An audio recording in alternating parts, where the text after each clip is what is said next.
Alors, pourquoi consacrer ce webinaire à l'éthique des achats et plus précisément à celle des achats en santé?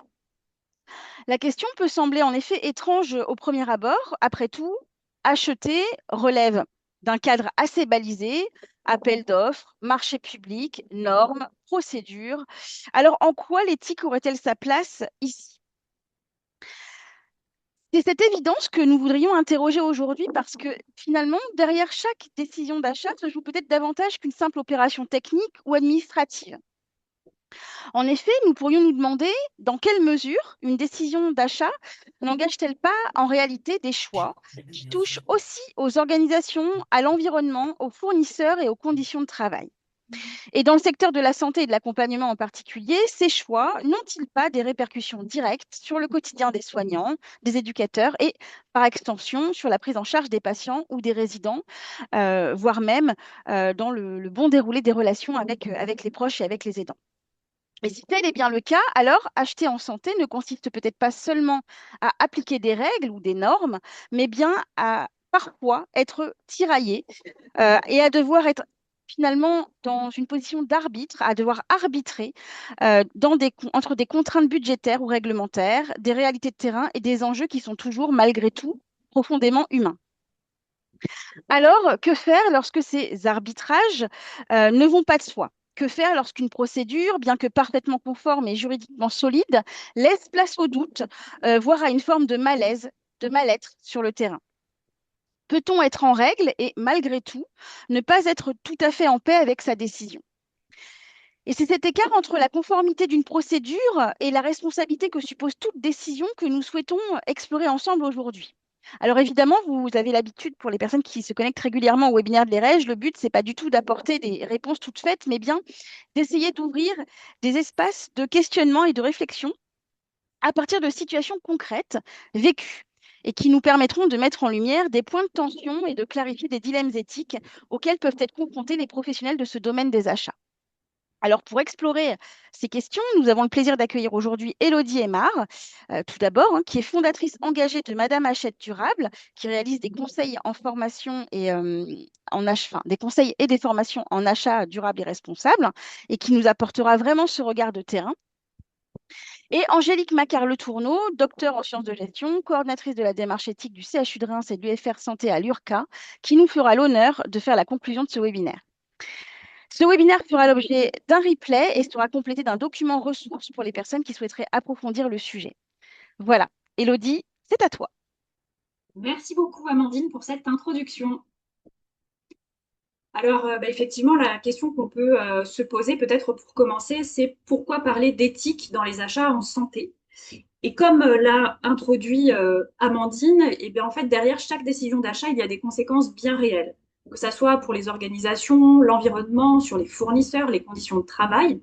Et quand on parle d'achat en santé, forcément, il y a des répercussions sur le quotidien des soignants et parfois même sur les patients. Acheter, on l'oublie parfois, souvent, c'est aussi devoir arbitrer. Et certains arbitrages peuvent créer un vrai inconfort.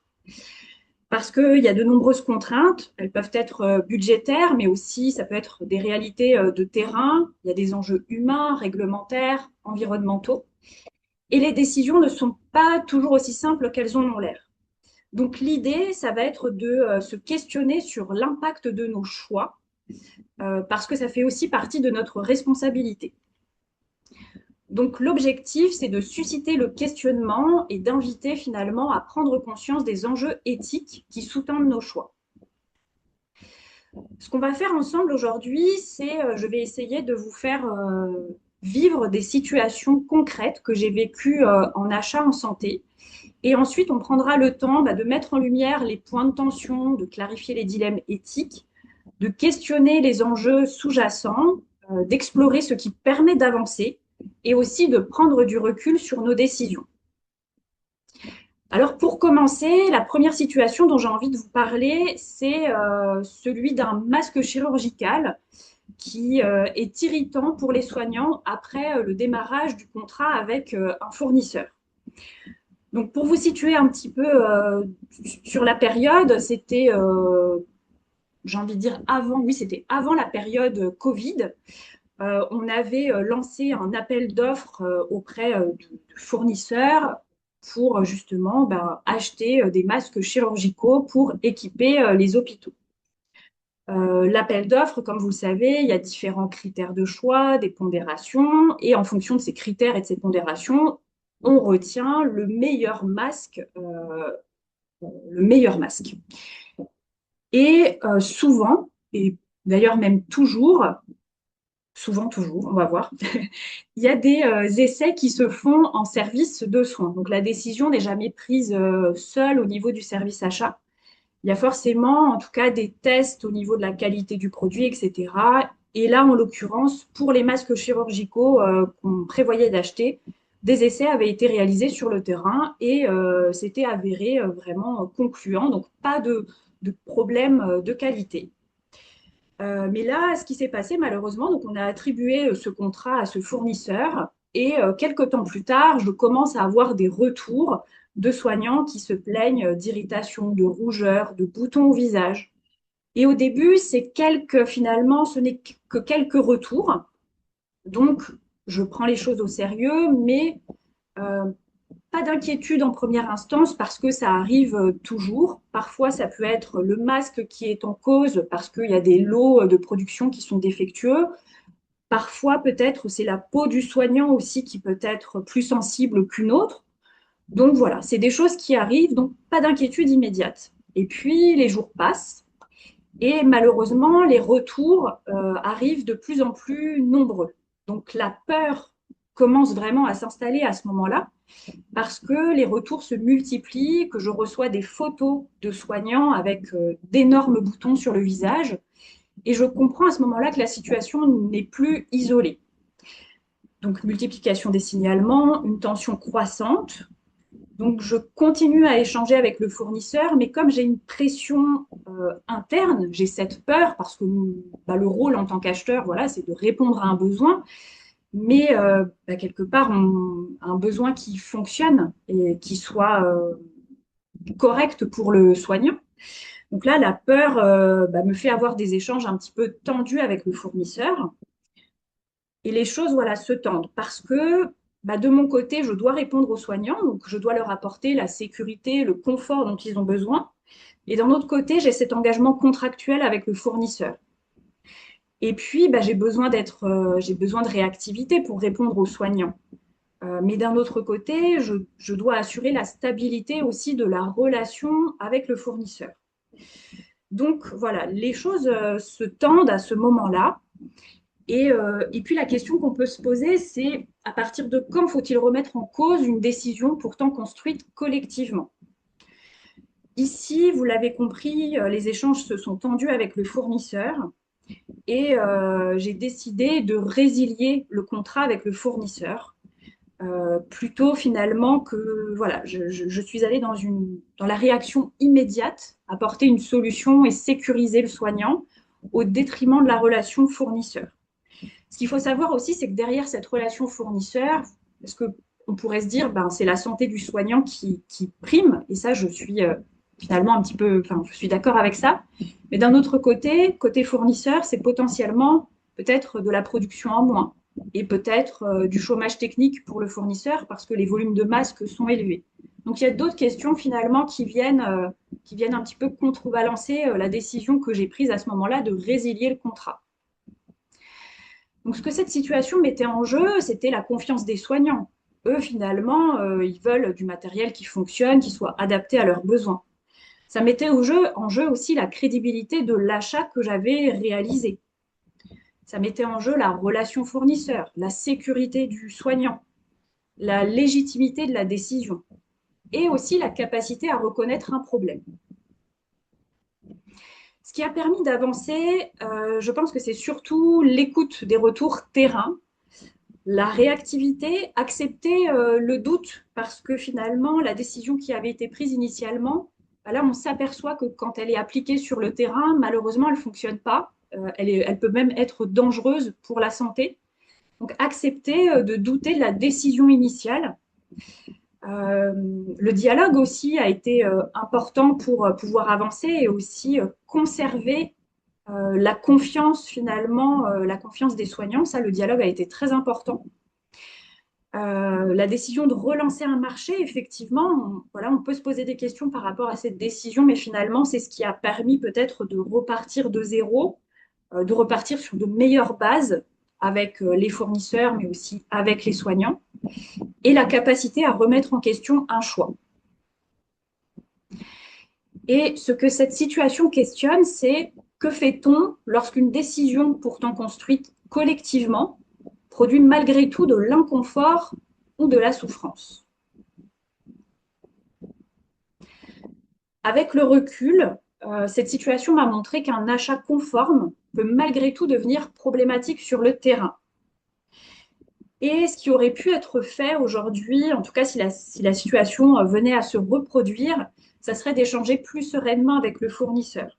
Donc, garder ce dialogue avec les soignants, garder cette réactivité, mais tout en essayant d'échanger plus sereinement avec le fournisseur et essayer de trouver une solution qui serait moins tranchante pour lui. Donc, voilà pour cette première situation. Je vais vous partager une seconde situation avant d'échanger. La deuxième situation, c'est le fournisseur dont l'offre n'est pas retenue conteste notre choix. Alors, pareil, je vais essayer de vous raconter l'histoire, en tout cas de remettre dans le contexte. Donc, de la même façon, on avait lancé un appel d'offres pour, donc là, comme vous le voyez, ce sont des bassins, comme vous voyez à l'écran sur les photos.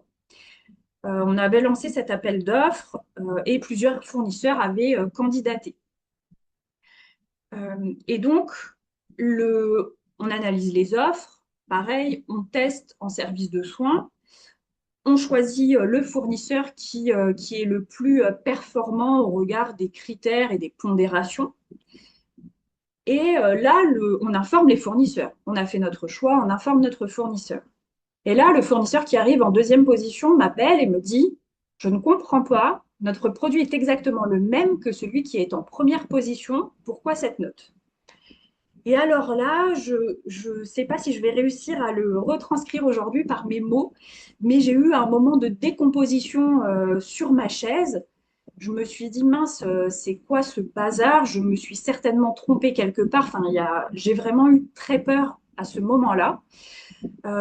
Très peur parce que derrière, ça engendre beaucoup, beaucoup de choses.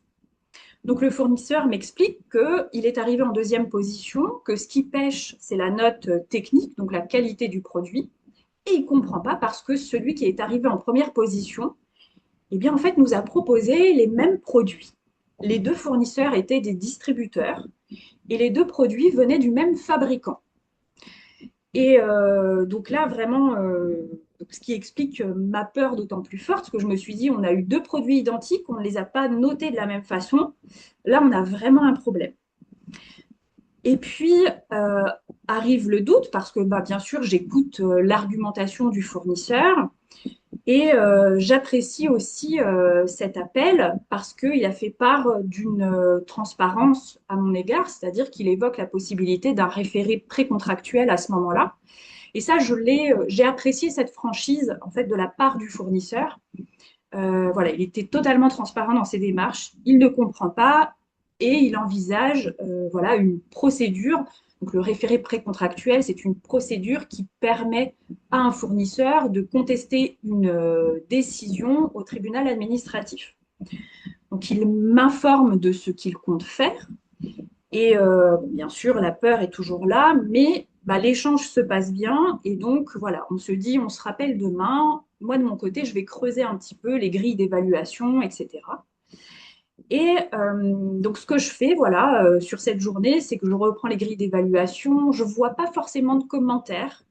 On a des notes, bien sûr, les soignants ont noté ce qu'ils ont évalué sur le terrain, mais pas forcément de commentaires. Donc là, les essais avaient eu lieu plusieurs mois auparavant.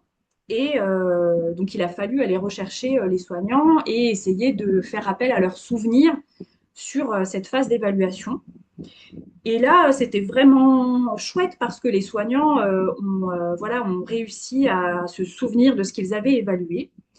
et il m'indique que ben voilà, entre les deux bassins, en fait, il y a des différences de finition. C'est-à-dire qu'il y a un bassin qui est très bien fini et l'autre qui est mal découpé. Et ce mauvais découpage, en fait, engendre des difficultés à l'utilisation. Donc là, je suis plutôt rassurée. Je rappelle le fournisseur qui comprend, mais voilà, qui a besoin vraiment de. Je pense il avait vraiment besoin à ce moment-là de quelque chose de plus concret. Et sur cette partie plus concrète, le fournisseur me dit, bah, écoutez, moi je vais venir avec un carton de mes produits, ou enfin voilà, on va revenir avec des échantillons. Et on va regarder par rapport à ceux que vous avez testés et ceux que vous avez choisis. Donc je dis OK. Et à ce moment-là, en fait, ce qui est intéressant, c'est que, alors je vais essayer de poursuivre, je reprendrai l'histoire là où je m'arrête. Les points de tension, donc, vous voyez, défendre, là, mon idée, c'était de défendre l'objectivité du choix. Donc, j'avais confiance dans l'analyse, mais le fournisseur venait avec une pression, quelque part. Donc, il fallait faire face à la contestation. Je savais que j'avais une méthode qui était en place, mais quelque part, je remettais en question cette méthode parce que là, je constatais qu'effectivement, il y avait quelque chose qui n'allait pas. J'avais confiance dans le processus, mais il y avait quand même un doute personnel qui était arrivé là. Donc, à ce moment-là, donc, le fournisseur me propose de venir sur le terrain et de regarder un petit peu les différences entre les produits. Et là, heureusement, on se rend compte sur le terrain, le fournisseur se rend compte qu'effectivement, il y avait vraiment une différence entre les produits et que ça posait problème à l'utilisation. Et donc là, ça a été vraiment le soulagement immédiat. Et c'est grâce à ça que j'ai pu avancer. Alors, je vais vous poursuivre et vous expliquer pourquoi. Donc, le dilemme éthique ici, c'est peut-on maintenir une décision lorsque le doute personnel s'installe? Comment rester juste lorsque la contestation fragilise notre propre confiance dans le processus?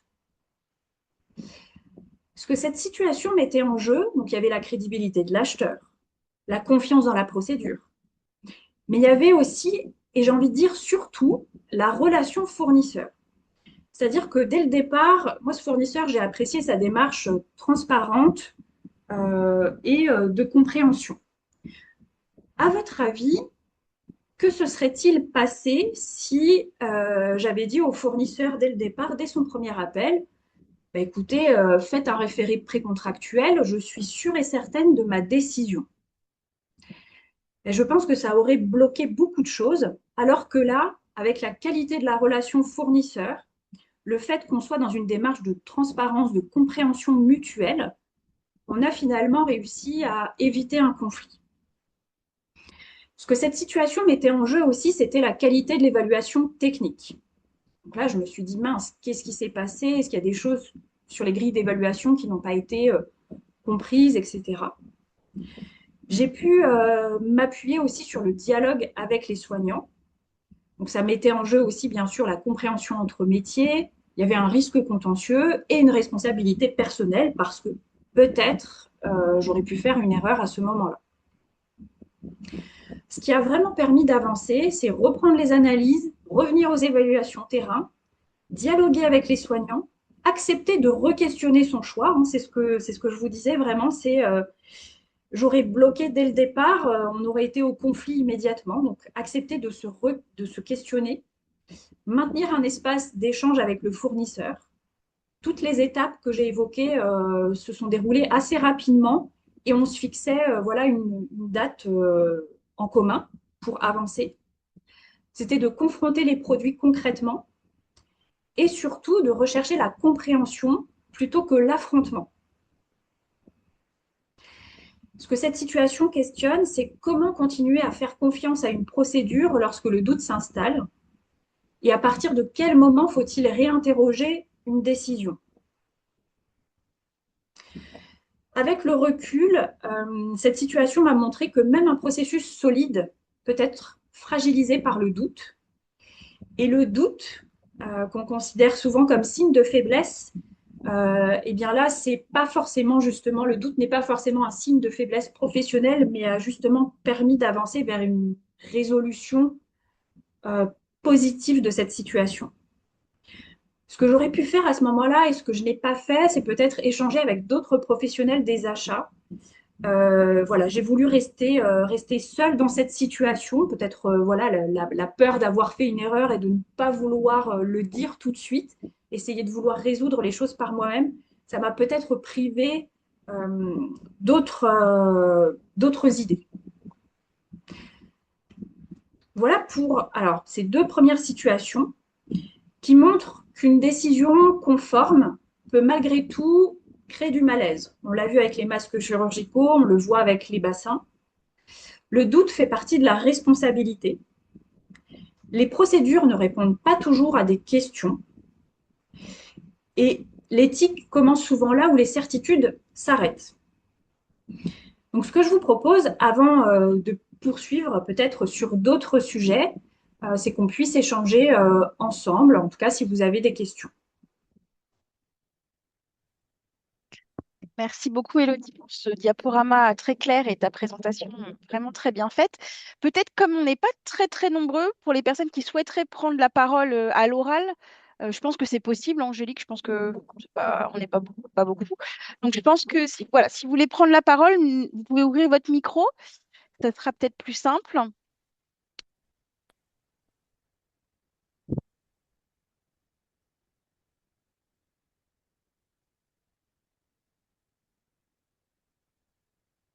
S'il n'y a pas de questions, on va peut-être avancer. Mhm. Angélique, je ne sais pas si tu as une question. Oui, je voulais juste finalement mettre en rapport ce que les exemples d'Élodie, enfin, m'ont en tous les cas, euh, donné impression d'un point de vue repère éthique. C'est l'importance de l'éthique de la discussion défendue par Habermas, avec justement ce besoin d'un langage approprié, le besoin de se connecter aux autres, de prendre leur avis, et pour aller jusqu'à la prise de décision la plus juste en fait. Donc ça m'a fait penser à ça et peut-être une notion, en tous les cas nécessaire, dans cette reconnaissance de l'éthique en général et de l'éthique des achats, là plus précisément au regard des deux situations présentées. Moi, c'est ce que ça m'a fait, en tous les cas, ça m'a renvoyé à ce repère éthique que je vous propose, en tous les cas, en sujet de discussion. En tout cas, il y a un mot que tu n'as pas prononcé, Elodie, mais qui était, je crois, vraiment intrinsèque en fait à toutes tes diapos, c'est la question de l'humilité. À plusieurs endroits, tu dis que voilà, la réflexion éthique, c'est aussi cette question de l'accueil du doute. C'est pas une faiblesse, c'est pas une impuissance, c'est comment est-ce qu'on fait pour mieux faire dans des situations qui nous déstabilisent parce qu'elles ne nous mettent pas qu'en jeu nous, elles mettent aussi en jeu autrui et un collectif. Et je crois que tu as bien démontré, en tout cas dans ces deux situations, cette nécessité, en tout cas dans la démarche éthique, de l'humilité. La question de voilà, se mettre un petit peu de côté pour essayer d'accueillir aussi ce qui peut poser problème. Et tu l'as bien rappelé dans cette question de la transparence de la relation aussi, ce qui n'était peut-être pas forcément le cas sur la toute première situation où là, il y a eu un peu un petit conflit, si j'ai bien compris. Mais la deuxième, ça a été un peu désamorcé finalement. Et donc ça, je trouve que c'est intéressant parce que chacun a su aussi, à un moment donné, faire ce pas un petit peu en arrière ou de côté en disant, bon, c'est pas forcément moi en tant que personne qui suis en jeu, mais c'est bien le protocole, le processus, l'objet et les répercussions que ça a dans la vraie vie. Et donc je trouvais ça assez intéressant. Et pour rebondir peut-être sur ce qu'a dit Angélique, en effet, l'éthique de la discussion, Habermas avait une expression que je trouve toujours très intéressante, c'est la question de la machine à laver de la discussion. Pour Habermas, on rentre en discussion à partir de ce processus où chacun vient comme il est, avec qui il est, et on pose là, comme ça, sur la table, ce que l'on pense, ce avec quoi on a été construit, nos valeurs, et on met tout ça dans la machine à laver de la discussion, et on voit finalement ce qu'il en ressort. Et pour le coup, je trouve que, en effet, c'est un très bon repère éthique qu'a choisi Angélique, parce que ça vient faire écho à ce que tu as dit. Alors, s'il n'y a pas d'autres questions, peut-être on va te laisser poursuivre, et puis on... Oui, il n'y a pas... Allez-y. Vas-y, Elodie. Ok, ça marche. Merci beaucoup pour vos apports parce que effectivement, en fait, voilà, vous avez perçu des choses dans ma présentation, effectivement, que je n'ai pas nommées. Et puis, ce qui est intéressant aussi par rapport à la notion d'humilité, c'est que finalement, les situations que j'ai proposées sont arrivées dans l'ordre chronologique. Et peut-être ce qui s'est passé sur les masques chirurgicaux, ce manque de dialogue fournisseur, ce côté finalement, ce conflit qui est arrivé très très vite, je ne l'ai pas reproduit avec un autre fournisseur, mais quelque part, il y a peut-être eu cette machine à laver qui a mieux fonctionné à ce moment-là. Donc, c'est intéressant pour moi aussi d'avoir vos apports. Alors, ce que je voulais vous proposer aussi en plus, ensuite, c'était donc une première ouverture. Donc là, c'est un fournisseur qui a été suspecté juridiquement, mais non condamné. Donc là, c'était au moment de la période de la crise du Covid. Donc, il y a un fabricant de masques qui a été visé par une enquête judiciaire et qui avait été soupçonné de contourner le décret de réquisition des masques par l'État pendant la crise et qui vendait sa production plus chère en Chine. Dans le même temps, donc, il y a cette affaire qui est sortie dans la presse. Et puis moi, quelques temps plus tard, je devais lancer un appel d'offres pour des masques. Et j'avais cette affaire en fond, dans un coin de ma tête. Et j'avais cette colère, en fait, qui est arrivée assez vite parce que, quelque part, le droit dit présomption d'innocence. Et moi, j'avais une perte de confiance vis-à-vis de ce fournisseur-là.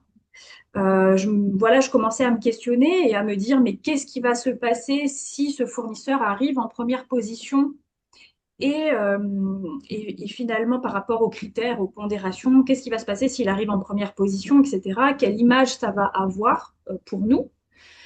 Il y a l'absence de condamnation, mais il y a le doute qui est là. Et puis, il y a l'impossibilité d'exclure, comme il n'est pas condamné, mais j'avais cette difficulté à adhérer. Et ce qui a été peut-être le plus difficile finalement, ça a été euh, j'avais pas d'éléments factuels, donc il y avait que mon inconfort qui parlait. Et donc vis-à-vis de ma direction générale, à ce moment-là, c'était un sujet qui était très délicat parce qu'ils ne comprenaient pas forcément mes réticences à ce moment-là, mais mon inconfort. Donc ça a été un petit peu difficile à ce moment-là. Et les questions qu'on peut se poser, c'est peut-on écarter moralement un fournisseur que l'on ne peut pas écarter juridiquement? Que fait-on lorsque le droit ne répond pas complètement à notre inconfort? Et surtout, c'est la question qui m'a le plus habité à ce moment-là, c'est que faisons-nous de notre inconfort lorsqu'il ne peut pas être objectivé? La deuxième et dernière ouverture concerne le travail des enfants.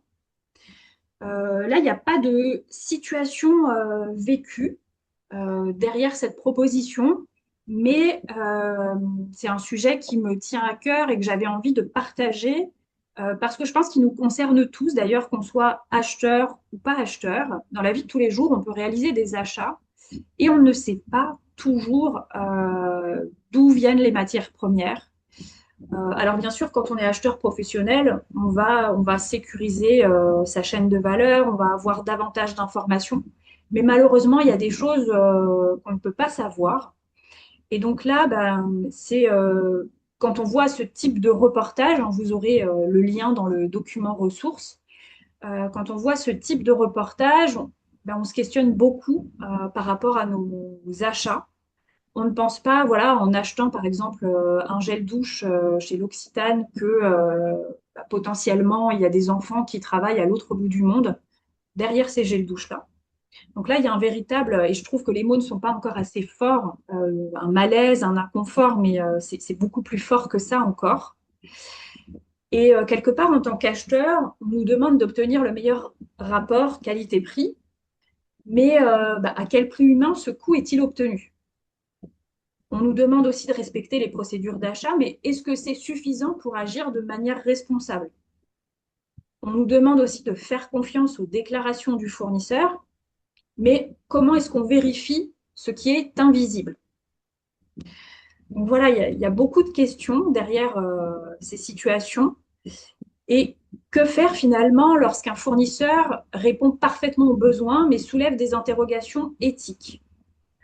Comment concilier performance économique et responsabilité humaine? Donc voilà, ce sont les deux ouvertures que j'avais envie de partager avec vous aujourd'hui, en plus des deux autres situations. Voilà, j'espère que vous aurez des questions et si jamais vous voulez en tout cas poursuivre les échanges de manière privée, n'hésitez pas à me contacter. Merci beaucoup, Elodie. Alors peut-être il y a une remarque dans le chat. Sarah, est-ce que tu veux prendre la parole pour expliciter Oui, je disais tout à l'heure, effectivement, que enfin, ça ressemble un peu à ce qu'on prend comme décision. Un peu à la décision qu'on prend juridiquement quand on fait signer un accord amiable plutôt que d'aller au procès. Et ça, c'est un manque de discussion de base, en fait, avec le premier fournisseur. Fournisseur. oui, ce que tu mettais dans le chat, c'est qu'un mauvais compromis est toujours mieux qu'un bon procès, finalement. Oui, c'est intéressant. Est-ce qu'il y a d'autres questions? Angélique, je crois. Oui, vas-y. Oui, alors c'est pas une question, mais encore un Un repère. petit Enfin, repère? voilà, rapporter finalement tes deux autres situations et notamment la dernière par rapport au travail des enfants à deux repères éthiques et l'éthique de la conviction et de la responsabilité, notamment conceptualisé par Max Weber. D'un côté, l'éthique de la conviction, pourquoi? Parce qu'il faut orienter ses choix à partir de principes. Donc, tu as bien été dans une orientation de choix ou alors là, par rapport aux enfants, effectivement, une sensibilisation aussi. C'est un peu ça, avoir cette fibre sensible de se préoccuper de la chaîne complète, finalement, des achats. Et puis, par rapport à l'éthique de la responsabilité, les choix seront orientés en fonction des conséquences possibles. Et je crois que, enfin, c'est ce qui m'apparaît au regard de ce que tu nous transmets, que l'éthique des achats, finalement, c'est aussi s'inquiéter des conséquences possibles pour les autres. Enfin, ça va donc jusque-là, de la responsabilité aux conséquences possibles. C'est dans ce sens-là que, en tous les cas, je l'ai compris. Donc peut-être, voilà, peux-tu euh, affirmer ou infirmer ou compléter. Voilà, merci Elodie. Oui, oui, donc effectivement, c'est dans ce sens-là. Et ce que tu viens de dire aussi, ça me rappelle euh, un, un autre, finalement, un autre moment où je parle de ce travail des enfants. Quand j'en parle, quand je suis en formation auprès d'étudiants et que je montre ce reportage-là à des étudiants, ils me disent, moi j'ai tendance à penser, en tout cas le travail des enfants, ça me gêne, ça me met mal à l'aise et j'ai justement envie d'acheter de manière responsable pour éviter, en tout cas pour éviter que ces enfants-là travaillent et, euh, et en tout cas acheter, mais oui voilà, de manière responsable. Et les étudiants me disent parfois, j'ai eu une remarque et ça m'a surprise, mais je me suis dit, ça m'a apporté quelque chose aussi. Un étudiant m'a dit, oui, mais quelque part, ces enfants-là, ils travaillent et ils apportent un revenu à leur famille. Et donc, si on les prive de travailler, comment vont vivre leur famille? Et effectivement, à ce moment-là, j'ai été surprise parce que, bah voilà, on pourrait immédiatement penser que le travail des enfants, c'est mal. Mais bah, qu'est-ce qui est mal finalement? Est-ce que c'est le travail des enfants?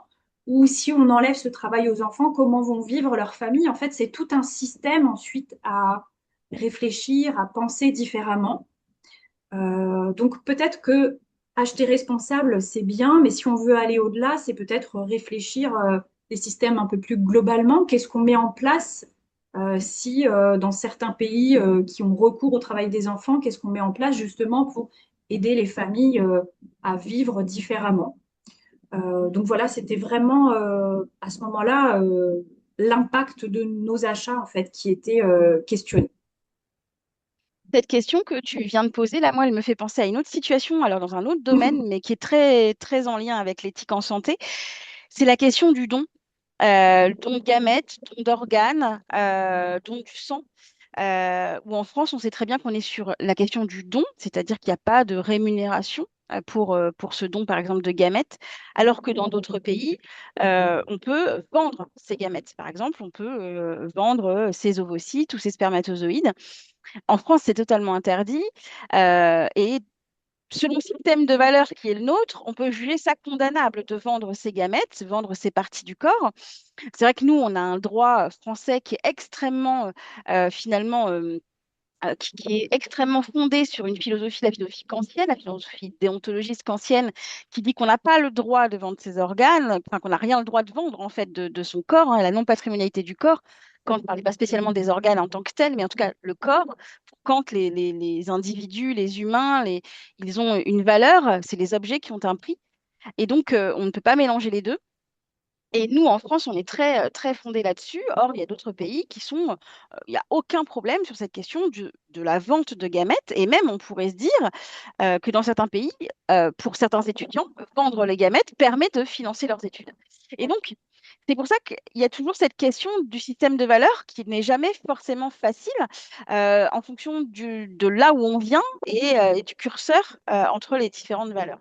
Donc, ça me faisait penser à ça. Et il y a une autre petite chose, peut-être, je regarde ce qu'on a un peu le temps d'échanger, c'est la question de la responsabilité. À plusieurs reprises, c'est vrai que tu as parlé du mot responsable. Comment on fait pour acheter responsable? Et responsable, il y a une forme de polysémie derrière. Il y a à la fois, on est responsable devant la loi, on est responsable soi-même en tant qu'individu. Mais il y a aussi, je trouve, si on fait un petit aller-retour par l'étymologie, une autre dimension qui est intéressante, c'est que étymologiquement, responsable, ça veut dire répondre d'eux, être garant de quelque chose. Et donc, ça veut dire aussi quelque part être au service d'un bien-être collectif, en fait, que je trouve assez intéressant. Il y a une polysémie derrière le mot responsable, ça engage sa personne dans des achats, en effet, qui peuvent être des achats du quotidien, mais ça peut aussi engager à plus large spectre, en fait. Euh, des groupes carrément, et Oui. voire des sociétés et des cultures. Donc, et c'est vrai que dans une société où on est quand même dans une société mondialisée, où il y a quand même pas mal d'enjeux au niveau des systèmes finalement de production, Mm. sont sous-tendus par des systèmes de valeurs différents. Tu parlais du travail des enfants, je pense que là, on est quand même bien, bien dessus. Ça pose parfois il y a des frictions, quoi, ça pose des tensions. Oui. Et effectivement, après, si je rebondis sur cet aspect responsable, souvent on pense que quand on achète responsable, c'est le produit ou le service, en tout cas ouais, le produit fini qu'on achète. Et acheter responsable, ça va au-delà, c'est aussi se poser la question comment je l'achète, comment j'échange avec mon fournisseur, comment je travaille avec lui. Et ça fait le lien avec ben, l'éthique de la discussion, justement. Et aussi, donc, et à qui je l'achète. Donc, comment je l'achète et à qui je l'achète. Euh, donc ça, c'est des questions aussi qu'on oublie un petit peu sur l'aspect acheter responsable. Il n'y a pas uniquement que le produit, il y a aussi comment et à qui. Il y a tout un écosystème finalement derrière. Angélique, tu lèves la main? Oui, je voulais rebondir sur l'une et l'autre, en fait, parce que souvent dans le dilemme éthique, effectivement, on regarde les tensions et les tensions avec la confrontation donc des valeurs. Mais à côté de ça, je voulais souligner que on peut aussi avoir le point de vue de l'éthique des vertus. Pourquoi? Parce que finalement, là, on met plus l'accent sur les qualités morales de la personne. Et donc, plutôt que sur les règles, et avec surtout une importance accordée à celui ou celle qui fait l'action. Euh, et donc, de la manière dont elle va le faire dans sa conduite, en fait. Et je crois que dans le dilemme éthique, on peut faire un parallèle entre les valeurs touchées, mais aussi donc l'éthique des vertus qui donc interroge davantage la personne dans sa conduite. Enfin, je sais pas, c'est quelque chose que je souhaitais vous soumettre à réflexion. En tout cas, ce qui est intéressant dans l'éthique des vertus, c'est que c'est la manière dont on va faire advenir et concrétiser les valeurs auxquelles on croit. Et pour le coup, quelquefois, on se rend compte qu'il y a il y a des écarts entre les valeurs auxquelles on croit et la manière dont notre comportement, notre caractère, notre conduite sur le terrain va réussir à les faire advenir. Et, euh, et pour le coup, là aussi, ça peut engendrer un certain inconfort ou un certain malaise. Et je trouve que voilà, l'intérêt que dans ton diapo aussi d'avoir mis en balance les valeurs avec des émotions ressenties, c'est intéressant parce que finalement, à chaque fois qu'on rentre dans une question éthique ou un dilemme éthique, on se heurte à des émotions qu'on ressent et dont on ne sait pas très bien quoi faire dans un premier temps. D'où l'importance de les mettre aussi dans la machine à laver de la discussion pour que finalement il en ressorte quelque chose de constructif et qu'on reste pas sur une émotion qui peut être majoritairement négative. Mm. Et c'est vrai, tu as raison de le souligner. Je pense qu'on a aussi tendance, quand on est acheteur vis-à-vis du fournisseur, peut-être à pas suffisamment exprimer nos émotions. On le disait tout à l'heure, le doute, c'est considéré comme une faiblesse. Et j'ai envie de dire aussi, parfois même dans le contexte professionnel, les émotions sont considérées aussi comme des faiblesses.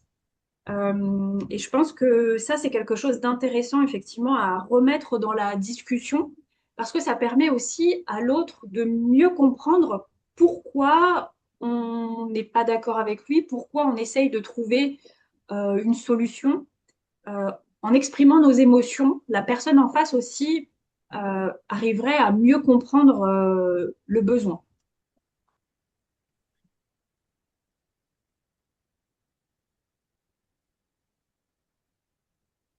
Est-ce que quelqu'un d'autre a une remarque, une question avant qu'on- Oui, Allez, Clotilde Peltrio, bonjour à bonjour. chacune et à chacun.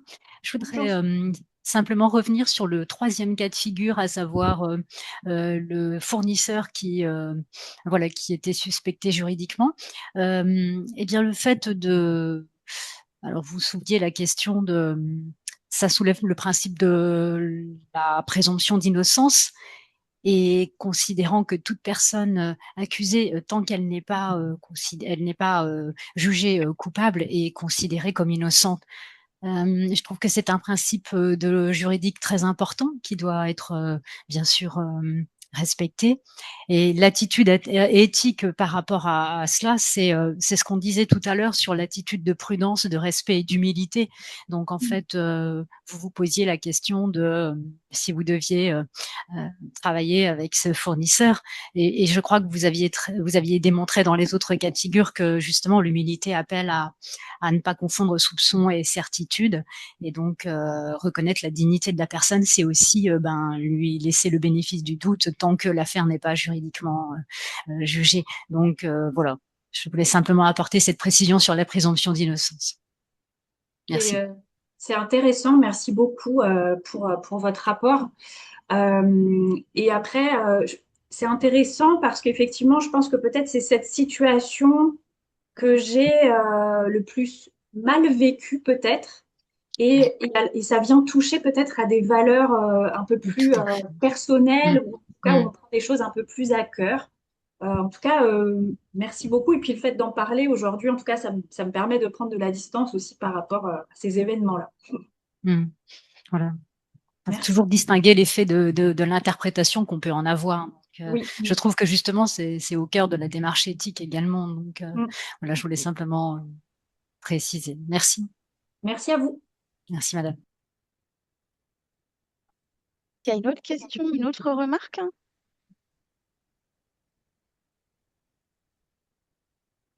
Non?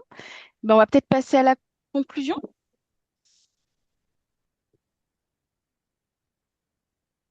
Angélique, tu es prête pour la Oui, conclusion? ok. Ouais. Oui. Alors, ben, peut-être juste avant que tu conclues ce webinaire, juste rappeler qu'il y aura un document ressources complémentaires élaboré avec Elodie pour vous permettre d'aller un petit peu plus loin. Il y a des ressources, il y a des articles, je crois qu'il y a un petit film, il me semble. Enfin, voilà, donc il y a plusieurs petites choses que vous pouvez aller voir. Et le replay de ce webinaire, donc les deux, hein, le document ressources et le replay, seront disponibles sur le site internet de l'EREG, hein, sur le site d'Appui Champagne-Ardenne, d'ici quelques jours, le temps qu'on le monte et qu'on le fasse. Donc peut-être plutôt la semaine prochaine. Et puis bah, pour suivre nos actualités, de toute façon, c'est toujours sur le site d'Appui Champagne-Ardenne que vous pouvez aller voir. Voilà. Je laisse Angélique conclure ce dernier webinaire avant la période estivale. Merci donc déjà Amandine et Sarah pour votre invitation finalement à ce webinaire sur l'éthique des achats. Merci aussi Elodie pour ta présentation et le fait de nous ouvrir vers d'autres chemins, d'autres sujets possibles de l'éthique. Donc, je vais essayer de vous apporter un regard qui est le mien, mais il pourrait être évidemment avec une vision tout à fait différente. Mais une petite conclusion au regard de ce que tu nous as présenté et ce que ça a pu résonner en moi. Donc, en termes de conclusion, les achats en santé apparaissent comme un exercice d'équilibre. Voilà, et c'est ce que je retiens quand même, un exercice d'équilibre permanent entre exigences réglementaires, contraintes économiques et responsabilités humaines dont on doit faire face tout à chacun au quotidien. Loin d'être un acte purement technique ou administratif, chaque décision d'achat engage des conséquences concrètes sur les conditions de travail finalement des professionnels, hein, quels qu'ils soient, la qualité des soins et plus largement sur l'ensemble des parties prenantes. Hein. Et ça, on l'a vu, bien illustré par les exemples. Les situations évoquées tout au long donc de ce webinaire montrent que la conformité ne suffit pas toujours à garantir la justesse d'une décision. Et là, de ce fait, des tensions peuvent émerger entre le cadre formel et la réalité du terrain, révélant des zones d'incertitude où l'éthique prend toute sa place. Donc, dans ce contexte, plusieurs convictions fortes se dégagent. Hein. Le doute, on en a parlé, hein, et la remise en question ne sont pas des faiblesses, bien au contraire. Ce sont des composantes essentielles de la responsabilité professionnelle. Moi, j'encourage dans les temps de réflexion éthique au quotidien à cultiver justement ce doute, hein, et cette place d'incertitude, voilà, pour ne pas rester dans quelque chose de trop avec des préjugés ou des choses toutes faites. Deuxième conviction aussi qui se dégage, c'est que l'écoute des utilisateurs, hein, et l'ancrage dans le terrain sont indispensables pour ajuster les décisions aux réalités vécues. Ensuite, le dialogue collectif, hein, l'éthique de la discussion dont j'évoquais tout à l'heure. Donc, le dialogue collectif constitue un levier clé, hein, pour construire des choix plus justes, mieux acceptés et plus solides dans le temps. Donc enfin, l'achat responsable, hein, donc merci à toi, Madame Hachette Durable. Hein.